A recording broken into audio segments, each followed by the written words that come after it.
Buenas tardes. Antes que nada agradecer al doctor Carrillo Esper y a toda su mesa directiva la invitación, y con su permiso me permito hablar sobre un tema que es también muy relevante en la enfermedad de Parkinson por las implicaciones que vamos a ver a continuación, que es la disautonomía. Primeramente, la enfermedad de Parkinson, como ya lo comentaban previamente, no es meramente una enfermedad motora. Las características que conocemos, la imagen que tenemos de la enfermedad, sí se caracteriza por este tipo de alteraciones en el temblor, en la rigidez, en la lentitud de los movimientos. Sin embargo, sí es un espectro de varios síntomas, principalmente por lo que comentaban previamente de que ya no la definimos necesariamente como una enfermedad neurológica, sino como una enfermedad multisistémica. Y multisistémica también en el aspecto de los neurotransmisores que se afectan. Evidentemente la dopamina es el más conocido, probablemente el primordial en la sintomatología motora y clásica de la enfermedad, pero en realidad sí tenemos afección en otros sistemas de neurotransmisores que nos van a dar pie a otro tipo de manifestaciones. Tenemos problemas aparte del sistema dopaminérgico, en el sistema colinérgico, que ya más adelante nos comentarán acerca de las implicaciones, sobre todo en la parte de memoria. El sistema noradrenérgico, que es muy relevante para el tema que vamos a tocar ahorita, y aparte de sistemas GABAérgicos, sistemas glutamatérgicos, etc. Entonces, no es meramente la implicación de la dopamina, sino un concepto mucho más amplio. En ese aspecto están los síntomas no motores. Igual, ya lo comentaban, no son los famosos, digamos, de la enfermedad, pero sí tienen un impacto muy relevante en la calidad de vida de las personas que viven con la enfermedad. En general, al inicio de la enfermedad, en el momento del diagnóstico, las personas que viven con esta condición se preocupan mucho por los síntomas motores, el temblor, la rigidez, vamos, lo que llama atención y lo que limita las actividades, sobre todo en lo que comentaban en una edad probablemente productiva. Pero conforme avanza la enfermedad, van destacando la relevancia y van pegando más en la calidad de vida estos síntomas no motores. Hay varias formas de clasificarlos. Están los síntomas sensoriales, un poco de lo que ya tocaron ahorita en el aspecto de la visión, dolor. Están los trastornos del sueño, que tocarán un poquito más adelante, síntomas neuropsiquiátricos y obviamente síntomas cognitivos. Unas implicaciones sobre el eje intestino-cerebro, sobre todo en cuestiones fisiopatológicas, pero también los síntomas autonómicos. Los síntomas autonómicos los podemos dividir igual, de muchas formas. Probablemente la forma práctica o clínica sea en esta. Tendremos problemas en la termorregulación, con la sudoración principalmente, ya sea hiperhidrosis, sudoración nocturna. Tenemos síntomas urogenitales, que son muy semejantes a los que se presentan con la edad, digamos. Nicturia, aumento de la frecuencia urinaria, retención urinaria, etcétera. Alteraciones en la función sexual en ambos sexos. Alteraciones cardiovasculares y gastrointestinales, que son las que voy a tomar un poco más de atención por la frecuencia y por el impacto que tienen en las personas con Parkinson. En términos generales, la disautonomía cardiovascular, no tenemos algo en específico en particular, pero sí hipotensión ortostática, es un problema habitual. En el curso de la enfermedad de Parkinson es un poco más tardío, ya nos presentaba un gráfico previamente, no es de los síntomas iniciales de la enfermedad, pero sí es algo que vamos a encontrar a lo largo de la progresión de la historia natural de la misma enfermedad. Pero también tenemos hipotensión postprandial, que muchas veces también pasa subdiagnosticada porque no se interroga, no se pregunta, hipertensión supina y un perfil, sobre todo cuando hacemos estudios de mapeo de la presión arterial ambulatoria, en patrones non-deeper, ¿no? Que no hay esa disminución de la presión arterial en la noche como esperamos. En la parte gastrointestinal hay muchos síntomas, algunos de ellos son mixtos en el aspecto de que sí son gastrointestinales, pero también tienen que ver con la función motora, como la disfagia, la cialorrea, que sí es un problema de producción de saliva, pero también es un problema en el aspecto motor de la deglución. Los que más impactan aquí, estaríamos hablando de la gastroparesis y del estreñimiento o el tránsito colónico lento. Son manifestaciones muy frecuentes. Pueden ver los números, las frecuencias sí varían mucho dependiendo de la forma en la que se diagnostica, ya sea por un cuestionario, ya sea por una escala, obviamente por estudios mucho más de estándar de oro, digamos, pues va a cambiar mucho la frecuencia, pero aún así son muy frecuentes y sobre todo la parte del gastroparesis, estreñimiento, influye también en la toma de medicamentos, en la absorción de medicamentos y por lo tanto en la respuesta de los mismos. Es importante porque tiene un impacto. Este impacto de la disfunción autonómica es en la calidad de vida. Hay síntomas de estos que sí afectan mucho simplemente a las actividades de vida diaria, por ejemplo. Hay algunos de ellos que van a empeorar los síntomas motores y también comentaban previamente, muchos de estos se presentan incluso antes de los síntomas motores, lo que ya han comentado como fases premotoras o prodrómicas de la enfermedad, lo cual también es un indicativo importante para fines de investigación y de la búsqueda de tratamientos modificadores de la enfermedad o idealmente curativos o preventivos. En ese gráfico que ven es un constructo, digamos, de cómo afectan en dos dominios, que sean los síntomas y la función. Los que pueden ver en un poquito en color más claro son aquellos que tienen que ver con la disfunción autonómica. Entonces, aunque efectivamente tenemos síntomas motores, sensoriales, conductuales, cognitivos, problemas del sueño, que van a afectar, también el estreñimiento, toda la disfunción genitourinaria y la gastrointestinal tienen un papel importante, tanto como síntoma como en la función de las personas que viven con esta enfermedad. ¿Por qué pasa esto? Tiene que ver con lo que ya comentaba previamente la doctora Camacho. El depósito de alfa-sinucleína de esta proteína en diferentes formas fosforiladas y algunas alteraciones estructurales que pueda tener, que se acumula no solo en la sustancia nigra, ¿no? Nuevamente la definición típica de la enfermedad de Parkinson, este depósito de alfa-sinucleína, estos cuerpos de Levy, en sustancia nigra, también la conocemos y se ha detectado en muchos órganos. En la imagen del centro están viendo la distribución no solo de alfa-sinucleína, sino de otras proteínas como beta-amiloide, como tau y como TDP43, que son proteínas que podemos englobar en algo que llamamos proteinopatías. Finalmente, todas están asociadas con algún tipo de enfermedad neurodegenerativa. En particular, en el caso de la alfa-sinucleína, pues la tenemos sin eritrocitos, la tenemos evidentemente en todo el tracto gastrointestinal, el plexo mientérico, todo el sistema nervioso entérico. Tenemos en el corazón, nuevamente a niveles postganglionares, y en otros órganos como la piel y el músculo, incluso tienen a lo mejor no tanta alteración en la función o en síntomas, pero sí para fines diagnósticos. Por eso hay muchos estudios en búsqueda en biopsia de piel o cultivo de fibroblastos. También existen, en cuanto a la fisiopatología de la enfermedad, una vía o una hipótesis que vamos a encontrarlo con varios nombres. En términos generales, ahorita se maneja como enfermedad de cuerpo primero o de cerebro primero. ¿Qué quiere decir esto? ¿En dónde empieza la enfermedad? Nuevamente es una enfermedad muy heterogénea y el orden, digamos, en la aparición de síntomas puede variar. Entonces, una de las hipótesis es que no inicia en el sistema nervioso central, sino inicia de forma periférica. Uno de los blancos sería el tubo digestivo.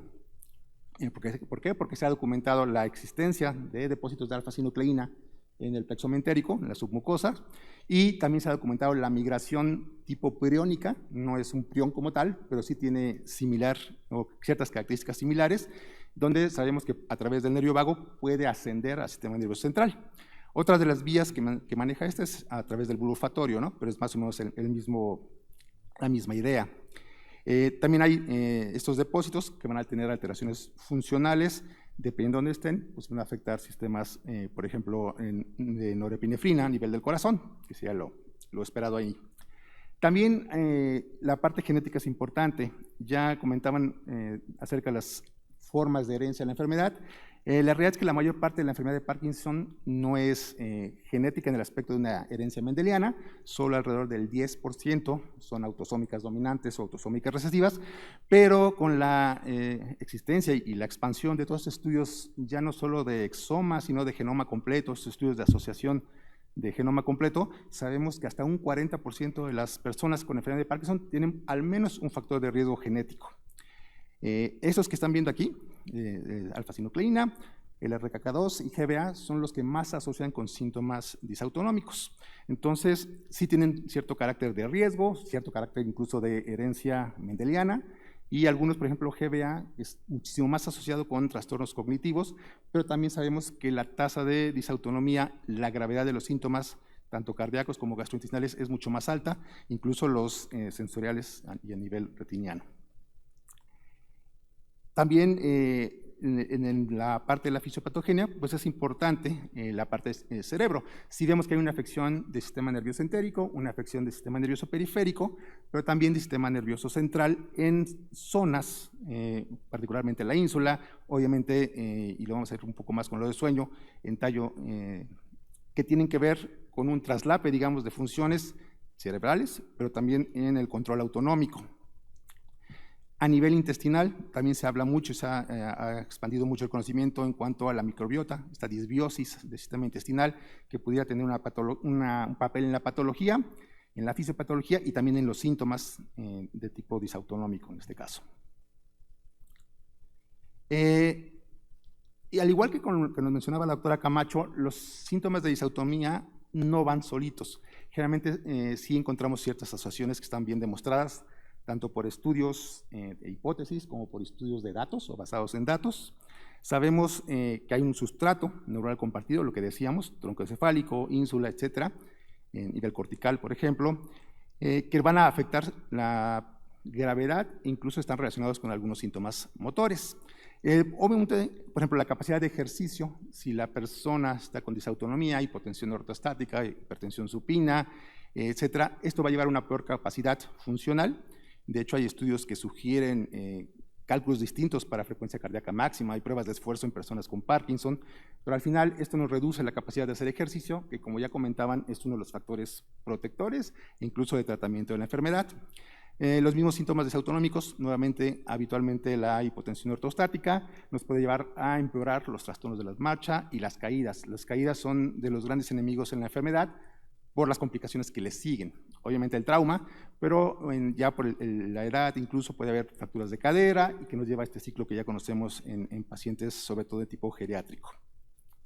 Sí hay cierta relación entre la presencia de disautonomía y un fenotipo que llamamos PIGD, que se caracteriza por alteraciones en la marcha y la estabilidad postural. Eso está bien demostrado. También en cuanto a la instabilidad postural en, nuevamente, cardiovascular, ya sea por la enfermedad, por el síntoma motor como tal, o por la concordancia con esto. En este gráfico pueden ver en diferentes colores, rojo, verde y azul, esos fenotipos motores. Particularmente me interesa el verde, que es este que les platicaba de alteraciones en la marcha, y el azul, que es el tremorígeno, y abajo ven los dominios, ese que dice ahí Scope Out, es una escala específica para síntomas autonómicos en Parkinson, que nos va a mencionar que sí hay diferencias entre estos fenotipos. Y así como se relaciona con síntomas motores, también hay relación entre estos síntomas autonómicos y síntomas no motores. Generalmente aquellas personas que tienen disautonomía, del tipo que sea, van a tener una mayor probabilidad de tener deterioro cognitivo.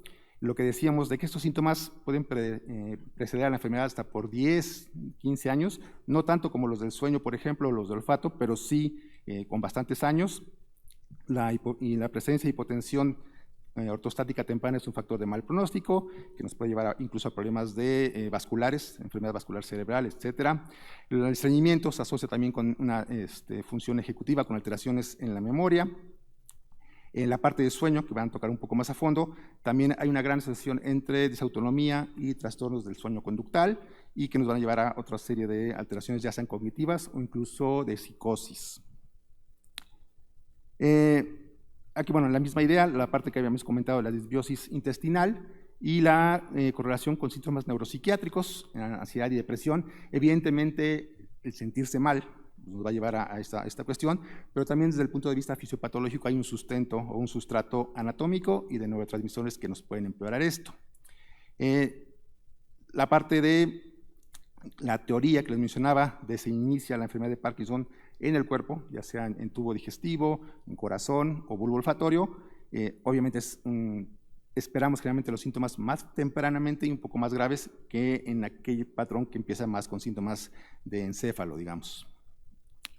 La parte del abordaje diagnóstico es, obviamente hay guías específicas para cada uno de estos en las áreas o en las ramas especializadas, ya sea, no sé, cardiología, gastroenterología, etcétera, pero sí hay otras cosas que considerar. Una hasta arriba, como pueden ver, es la fisiopatología, todo lo que estamos platicando ahorita, o sea, la presencia de estos depósitos de alfa-sinucleína, el sustrato anatómico, el sustrato de neurotransmisores, pero también hay la existencia de comorbilidades. Las personas habitualmente tienen más de una enfermedad, nuevamente por el aumento en la esperanza de vida, la edad. Es frecuente que tengan diabetes, por ejemplo, que también me da disautonomía, entonces puede haber este tipo de correlación. La toma de medicamentos, muchos de estos síntomas que estamos platicando están presentes independientemente de la enfermedad o además de la enfermedad, y muchos de ellos son tratados con medicamentos que usamos habitualmente. Por ejemplo, anticolinérgicos. Si una persona presenta síntomas urinarios, incontinencia, es muy frecuente que demos un anticolinérgico, que a su vez estamos viendo que nos va a alterar ya un sistema de por sí tocado y nos puede empeorar, por ejemplo, la cognición. En el caso de estreñimiento es frecuente que demos procinéticos, y muchos de estos procinéticos son antagonistas de dopamina que pueden empeorar los síntomas motores, etc.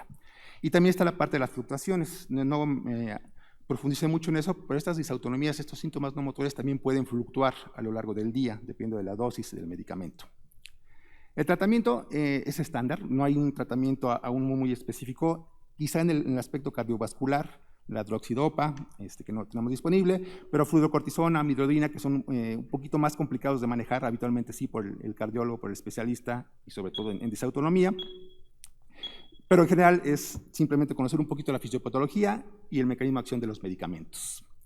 Ya a manera de conclusión, recordar que la disautonomía o los síntomas disautonómicos son frecuentes, es un síntoma no motor que va a afectar la calidad de vida de la persona que vive con la enfermedad, que va a empeorar tanto otros síntomas no motores como los síntomas no motores, y también, como mencionaba previamente, va a afectar la carga que pueda tener el cuidador primario de la persona.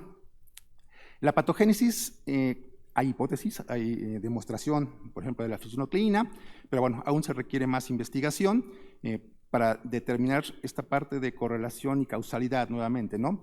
Muchos de esos síntomas sí tenemos una explicación biológica de por qué pueden acompañarse, pero bueno, finalmente sí queda la necesidad de estar totalmente seguros de si van simplemente asociados o hay algo más.